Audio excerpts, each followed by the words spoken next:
I have presided over thousands of courtroom disputes.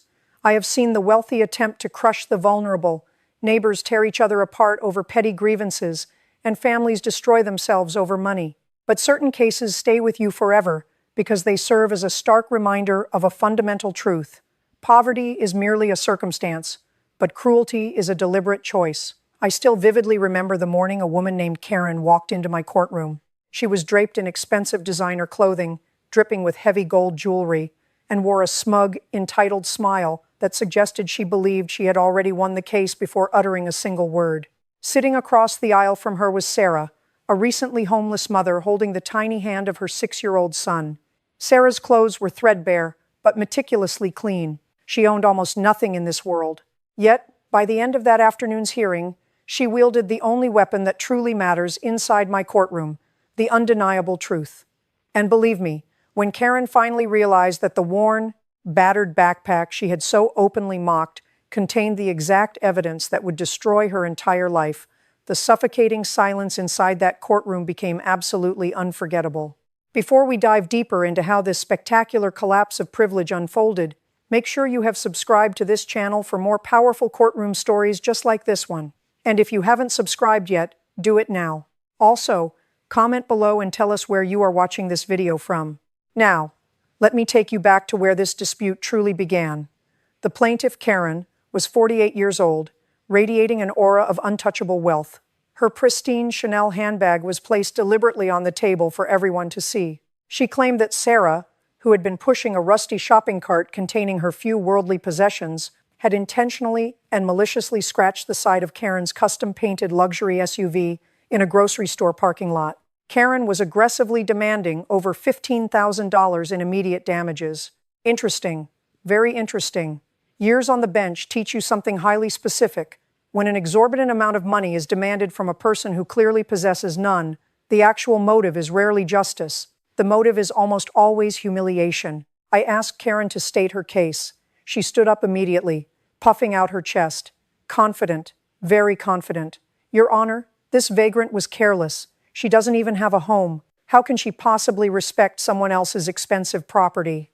The courtroom fell dead silent. The spectators shifted uncomfortably in their seats. I looked directly into Karen's eyes. Ma'am, this courtroom evaluates cold, hard evidence. We do not evaluate housing status, bank accounts, or designer labels. Stick strictly to the facts. Karen scoffed, a short, ugly, condescending sound. She pointed a manicured finger directly at Sarah's battered canvas backpack resting on the floor. The facts are, she's trash, and she's carrying trash. Sarah just lowered her head, her hand tightening around her young son's fingers. That moment bothered me deeply, not because of the legal implications, but because character always reveals itself under pressure. Interesting. Very interesting. Years on the bench teach you something fundamental. The moment someone attacks a person's circumstances instead of the facts, they're usually avoiding the facts. That observation has stayed with me for a long time. I looked directly at Karen.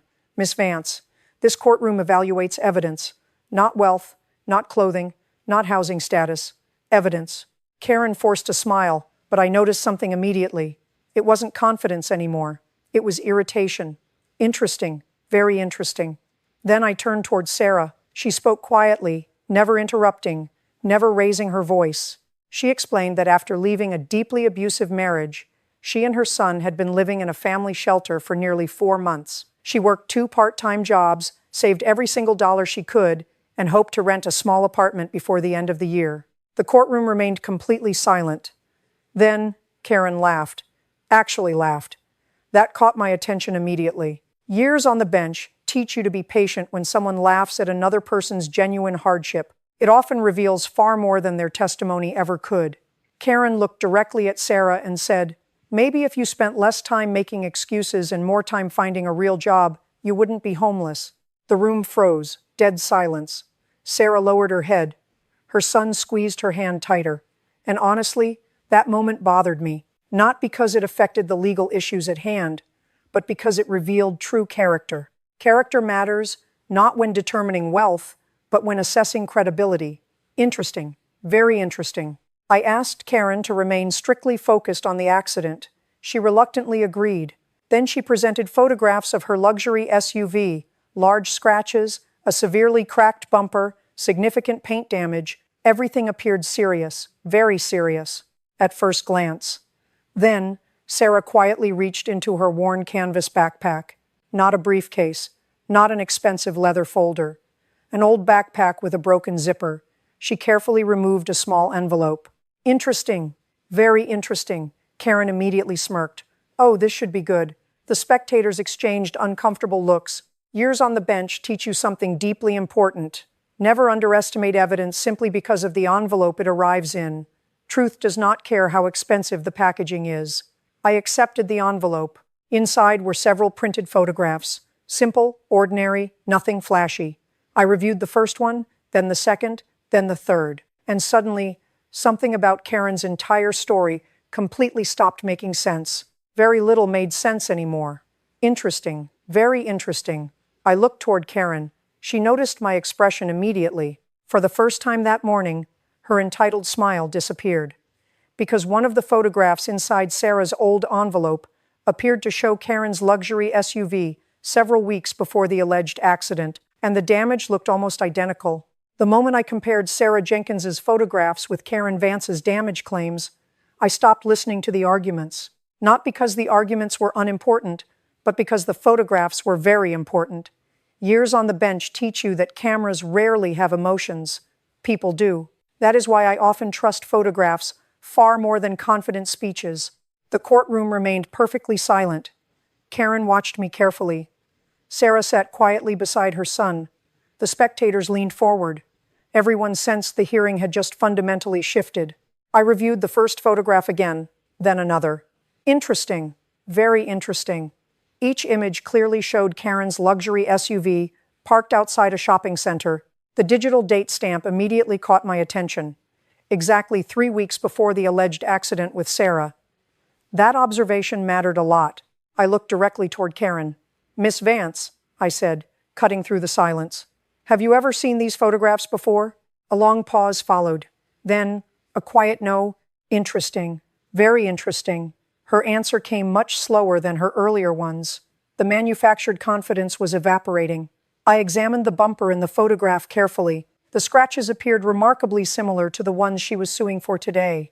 Not generally similar, specifically identical.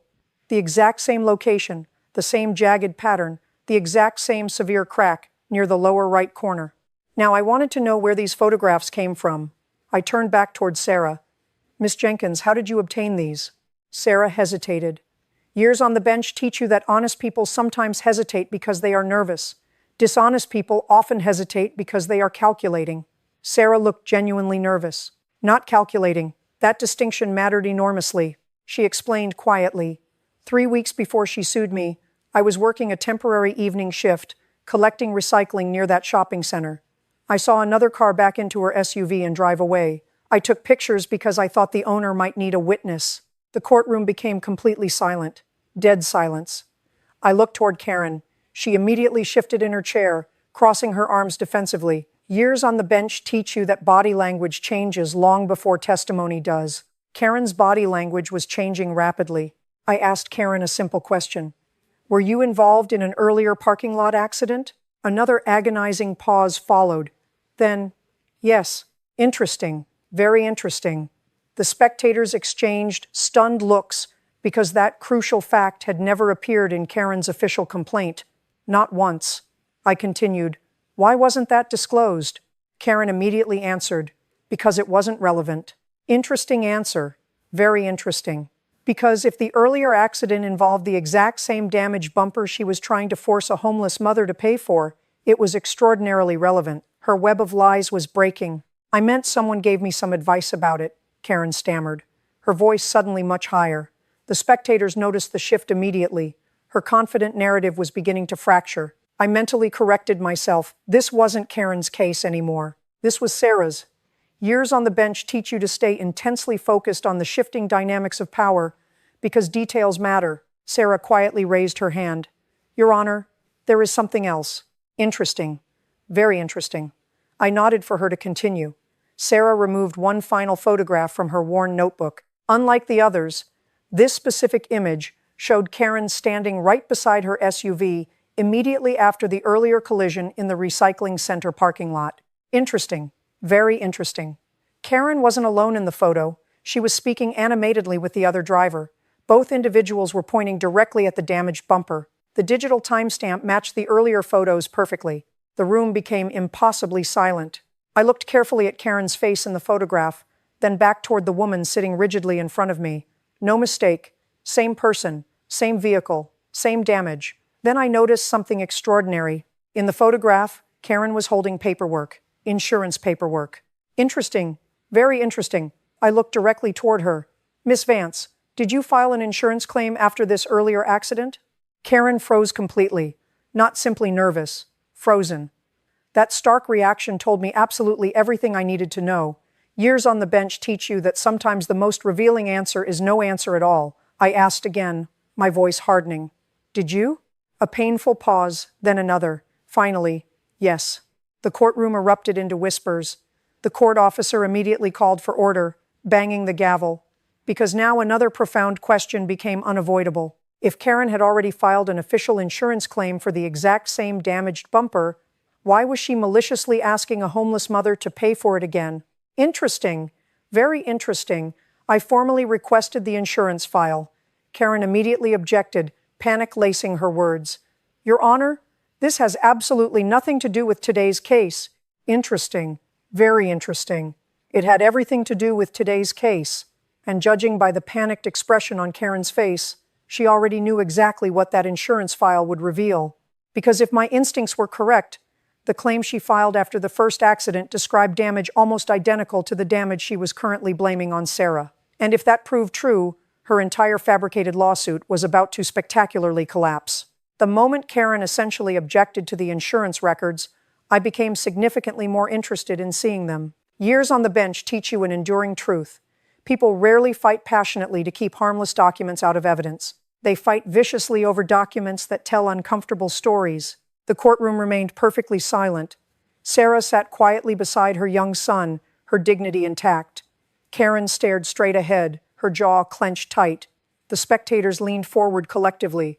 Everyone in the room could sense that something profoundly important was about to happen. I formally requested the complete insurance claim file that had already been referenced in the earlier accident report Sarah provided. Karen immediately shook her head, her face flushing red. Your Honor, that file is private. You cannot demand that. Interesting. Very interesting. Privacy is certainly an important legal principle, but once a person willingly places the condition of their property directly at issue in a lawsuit, certain records become undeniably relevant. That distinction matters a lot. Within minutes, the certified copies that had already been properly subpoenaed for the hearing were placed directly before me. I opened the thick file. I read the first page, then the second page, then the third, and honestly, the more I read, the quieter the entire courtroom became, because the official claim had been filed exactly 19 days before Sarah allegedly struck the SUV with her shopping cart. Interesting. Very interesting. The timeline alone immediately caught my attention. Then I reached the insurance adjuster's detailed damage report. I read it once, then again, then a careful third time. Because the specific wording mattered enormously. The professional report clearly described a deeply scratched rear bumper, a severely cracked lower bumper cover, white paint transfer, and significant structural damage to the right rear corner. Interesting. Very interesting. I slowly picked up Karen's official lawsuit against Sarah, then placed it side by side with the insurance report. I compared them meticulously. The descriptions of the damage were nearly identical, not generally similar, specifically identical, almost word for word. The room became deathly silent. You could hear a pin drop. I slowly looked toward Karen. Miss Vance, did you tell your insurance company that this exact damage already existed? She hesitated. Years on the bench teach you that hesitation often appears when every possible honest answer inevitably creates a massive legal problem. Finally, she spoke, her voice trembling slightly. I told them about the first accident. Interesting. Very interesting, I replied smoothly. But today, you are aggressively asking this court to order Sarah Jenkins to personally pay for the exact same damage you already reported after that first accident. Karen immediately leaned forward, her face a mask of desperate defiance. She realized she was trapped, so she tried to pivot, changing her story on the spot. She made it worse. Your Honor, Her shopping cart hit the exact same spot and made the damage significantly worse. Interesting answer. Very interesting. Because now we had crossed from vague accusations into something entirely measurable. If Sarah had truly made the existing damage worse, there should be a paper trail. There should be updated repair inspections, supplemental reports, revised estimates, new photographs taken after the shopping cart incident. I systematically flipped through the thick insurance file, page by page. Nothing. No supplemental inspection, no revised estimate, no engineer's report. Absolutely nothing. That gaping hole in her story mattered a lot. But then, I found something else tucked behind the adjuster's original photographs. A measurement diagram. Interesting. Very interesting. Insurance adjusters often document the exact dimensions and specific locations of vehicle damage. This particular diagram did exactly that. I placed it next to the photographs Karen had confidently submitted to this court just an hour earlier. I stopped, not because I was confused, because I wasn't. The crack measurements matched exactly, down to the nearest fraction of an inch. The damage had not changed at all. The courtroom remained perfectly still. Sarah looked toward me but said nothing, her quiet dignity holding the room's attention. Karen, however, actively avoided eye contact completely. Years on the bench teach you that physical evidence is wonderfully indifferent. It doesn't exaggerate. It doesn't panic. It doesn't become emotional or hurl cruel insults about someone living in a shelter. It simply exists. Then, I flipped to the very next page in the insurance file and found a settlement letter. Interesting. Very interesting. Karen had already received payment. Not a pending claim. Not a repair payment held in reserve by a mechanic. An actual finalized insurance settlement check had been cashed. The room became dead silent. I looked toward Karen, my voice echoing in the quiet space. Miss Vance, did your insurance company financially compensate you for this exact damage? A long, agonizing pause followed. She looked trapped, like a predator suddenly caught in its own snare. Finally, she whispered, yes. The spectators exchanged stunned looks. Suddenly, this malicious lawsuit looked very different. Sarah Jenkins, a homeless mother fighting to feed her child, wasn't simply being asked to pay for repairs. She was being relentlessly bullied into paying for damage Karen had already been fully compensated for. That distinction mattered enormously. It elevated this from a simple dispute to an attempted fraud. Then, Sarah quietly raised her hand one more time. I have one more thing, Your Honor. Interesting. Very interesting. She reached into her worn backpack once again. Karen actually laughed. A harsh, desperate sound. That backpack is never ending, she mocked. But this time, no one else laughed. Not a single person in the gallery. Because by now, everyone understood something Karen's arrogance wouldn't allow her to see. Every time Sarah reached into that battered, trashy backpack, the absolute truth became a little clearer. Sarah carefully removed a folded piece of paper. Nothing expensive, nothing dramatic, just a single printed sheet. I accepted it and unfolded it. It was a printout of a text message exchange. Interesting. Very interesting. I looked down at the printed text messages Sarah had just handed me. The messages had been exchanged between Karen and her own insurance adjuster shortly after the first accident. One specific sentence immediately caught my attention. I read it once, then twice, then a third time, just to be absolutely certain. The insurance adjuster had written, "Please remember to repair the bumper before any additional damage occurs." The courtroom froze, dead and silent. Then, Karen's reply appeared immediately beneath it. "I'll get around to it." Interesting. Very interesting. Because according to the physical evidence in front of me, she never did. Instead, exactly 19 days later, she conveniently found a homeless woman pushing a shopping cart in a parking lot and decided to file this fraudulent lawsuit. I slowly looked up. Karen's face had gone completely pale. And honestly, the most damaging piece of evidence still hadn't even been discussed yet. Because securely attached to those printed text messages was another high-resolution photograph sent by Karen herself. A photograph that would reveal something she clearly never expected anyone in this courtroom to notice. The moment I studied the photograph, the courtroom became so quiet I could hear pages turning in the gallery. Years on the bench teach you that one single photograph can completely outweigh hours of carefully rehearsed testimony, especially when it comes from the very person making the false accusation. Sarah Jenkins sat quietly with her son. Karen stared blankly at the wooden table. I zoomed in on the image. Interesting. Very interesting. At first glance, It appeared perfectly ordinary. Karen's luxury SUV parked in her driveway. But then I looked closely at the lower right corner, and everything changed. The severe crack matched every previous photograph. The deep scratches matched. But something else caught my attention. A tiny, distinct white paint chip, barely noticeable, located directly beside the crack. I compared it with Sarah's photographs from 3 weeks earlier, then with the insurance adjuster's official photographs, then with the images Karen confidently submitted today. The exact same white paint chip appeared in every single photograph. Exactly the same size, exactly the same shape, exactly the same location. Years on the bench teach you that vehicle damage changes over time. Fresh impacts alter existing damage. Cracks spread, paint flakes differently, panels shift. This damage had not changed. Not a single millimeter. I looked directly toward Karen.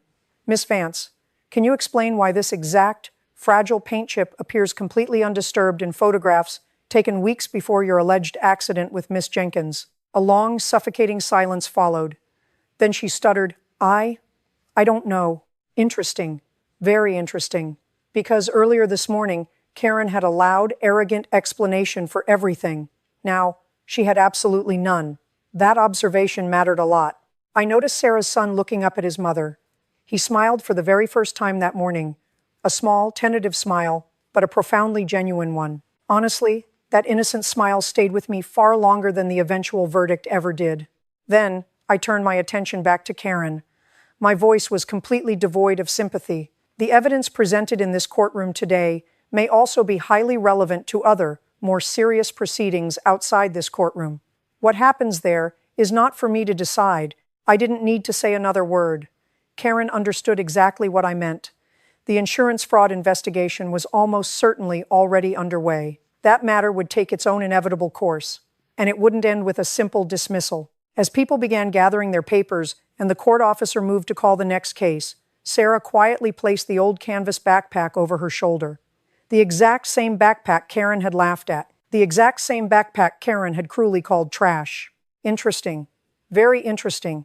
Because inside that worn, battered backpack was every single piece of evidence necessary to expose the absolute truth and bring down a bully. Years later, I still remember that specific case vividly. Not because it involved an expensive luxury SUV, not because of the intricate insurance records or the blatant fraud, not even because of the lawsuit itself.